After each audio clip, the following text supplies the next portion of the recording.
Warahmatullahi wabarakatuh.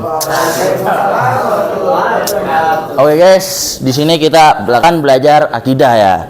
Yang saya akan mengajarkan kalian tauhid uluhiyah yang sebelumnya sudah diajarkan oleh Bang Yusuf. Tauhid apa Bang? Oh ya, rububiyah. Oke. Langsung aja ya guys.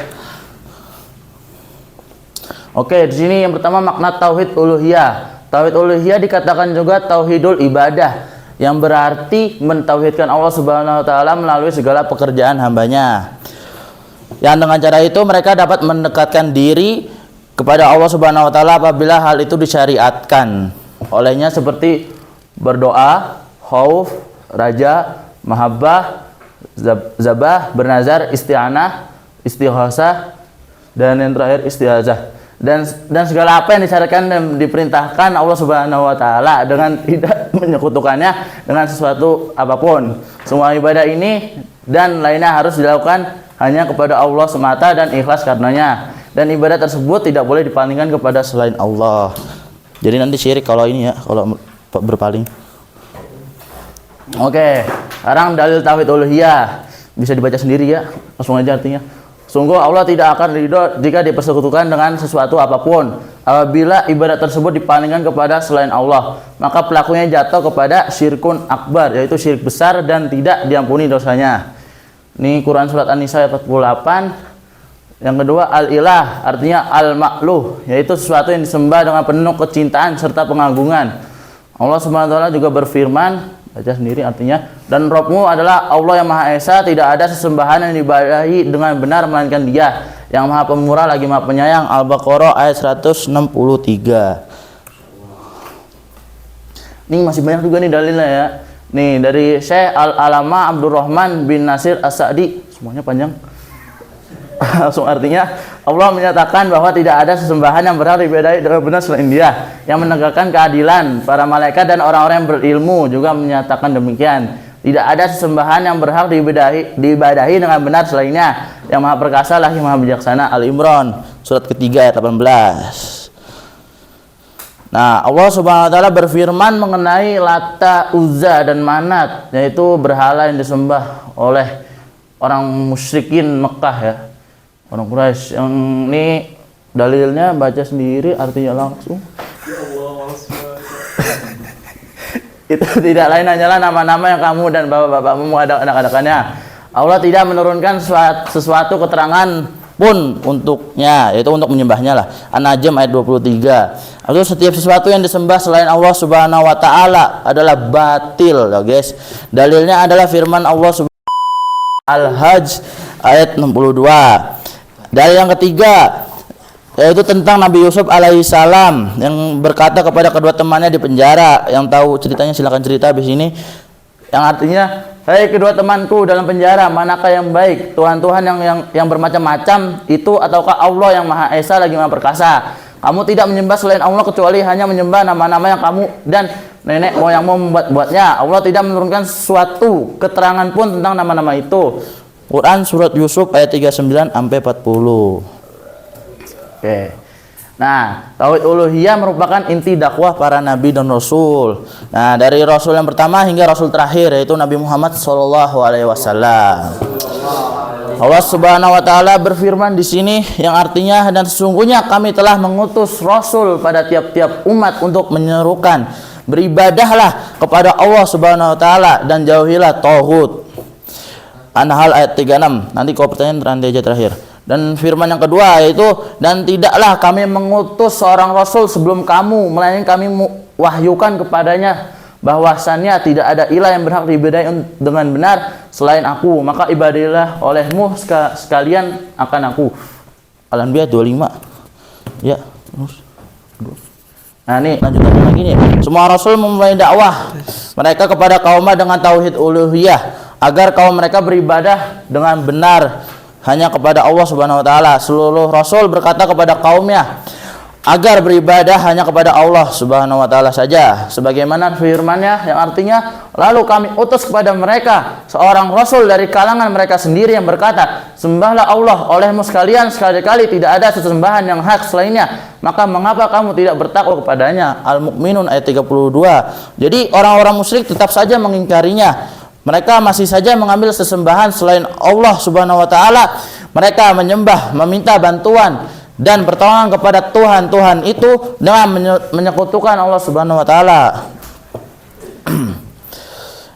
Nah, pengambilan Tuhan-Tuhan yang dilakukan oleh orang-orang musyrik ini telah dibatalkan oleh Allah Subhanahu wa taala dengan dua bukti, yaitu bukti yang pertama itu Tuhan-Tuhan yang diambil itu tidak mempunyai keistimewaan uluhiyah sedikit pun, karena mereka adalah makhluk, tidak dapat menciptakan dan tidak dapat menarik kemanfaatan, tidak dapat menolak bahaya, serta tidak dapat menghidupkan dan mematikan.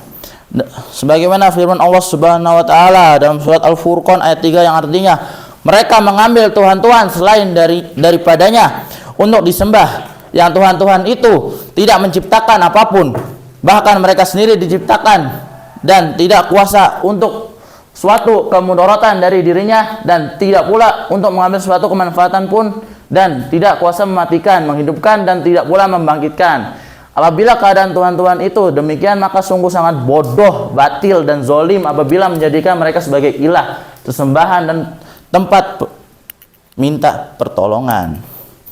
Bukti yang kedua, oke,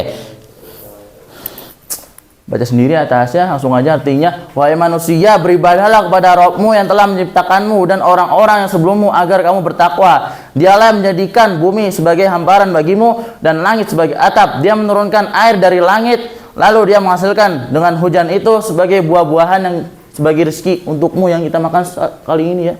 Bukan kali ini. Karena itu janganlah kamu mengadakan sekutu bagi Allah padahal kamu mengetahui. Al-Baqarah ayat 21-22.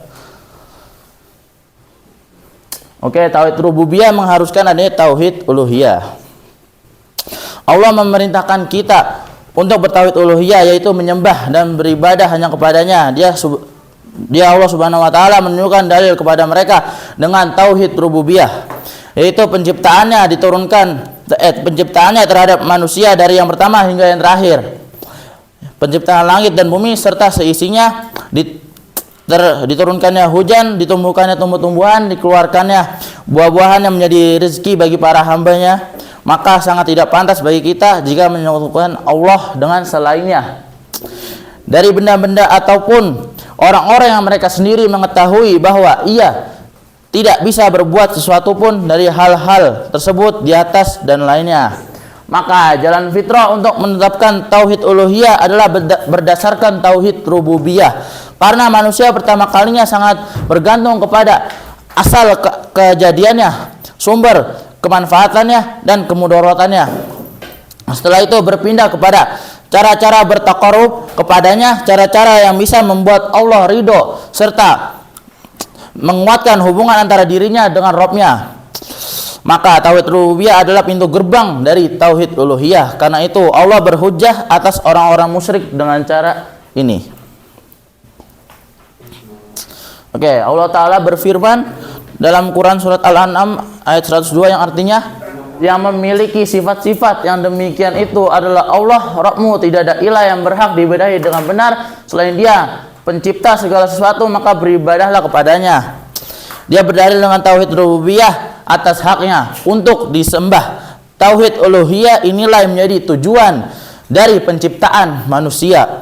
Allah Ta'ala juga berfirman dalam Quran surat Az-Zariyat ayat 56 yang artinya, dan tidaklah aku menciptakan jin dan manusia melainkan supaya mereka beribadah kepadaku. Oke, yang terakhir ya, arti dari budun, yaitu agar mereka menyembahku. Maknanya adalah mentauhidkanku dalam ibadah. Seseorang hamba tidaklah menjadi muwahhid hanya dengan mengakui tauhid rububiyah semata, tetapi ia harus mengakui tauhid uluhiyah serta mengamalkannya. Kalau tidak, maka sungguhnya orang musyrik pun mengakui tauhid rububiyah, tetapi hal ini tidak membuat mereka masuk dalam Islam. Bahkan Rasulullah SAW memerangi mereka, padahal mereka mengakui bahwa Allah adalah sang pencipta, pemberi rezeki, yang menghidupkan dan mematikan. Di antara kekhususan ilahiyah adalah kesempurnaannya yang masuk dalam segala segi, tidak ada kesempurnaannya yang mutlak dalam segala segi, tidak ada celah ataupun kekurangan sedikit pun.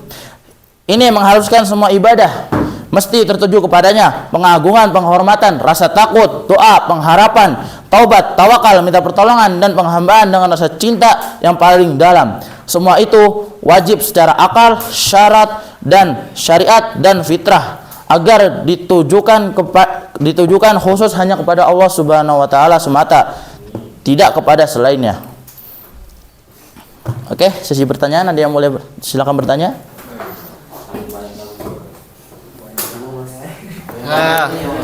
Sorry ya, ini kebanyakan karena ini tauhid ya. Jadi apa Mas? Tafadhol. Apa itu togut? Togut itu adalah orang yang berlebihan dalam beribadah. Ya, silakan kepada Ustaz.